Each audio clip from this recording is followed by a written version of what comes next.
Menor de edad arestado sa pagpangawat sa isa ka grocery store sa Banwasang Zaraga, Iloilo. Ang may sininga ginapatihan na kahibaluman sa krimen, arestado man. Si John Sala nakatutok. Linibo nga balor sang grocery items kag coins ang narecover sang Zaraga PNP sa mag-amay nga sa alias Bong kag minor de edad sining nga bata nga si alias Boy. Ini matapos makabaton sang impormasyon nga isa ka grocery store ang ginransak sa mga ini sa Barangay Halaud Norte, Zaraga, Iloilo. Sunod sa kapulisan nakibot na lang ang mga tag-iya nga bukas ng puwerta sang nasambit nga grocery store sang Sabado sang aga. Kag sang gidlantaw ang CCTV, nakita ang pagsulod sang bata kag ang pagpangawat sini. Pila ka mga CCTV camera ang ginguba pa sang bata kag ginpangliso agud wala sang ebidensya.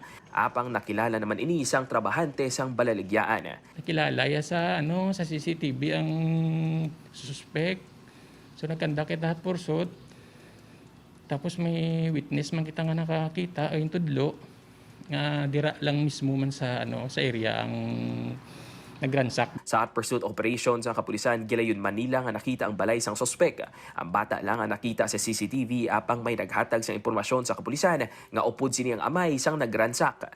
May witness man kita nga nakatudlo nga upod ini ang mag-amay. So mo pag na-establish naton subong nga para nga maano nato ng i-file nga kaso. Ginako ni alias Bong nga bata sining nagransak apang ginpangidwala sini nga may kahilabtanan siya sa krimen. Mo to pagaga may nagkwanto nga pulis to sa bat ko man din nga nung to kaya sang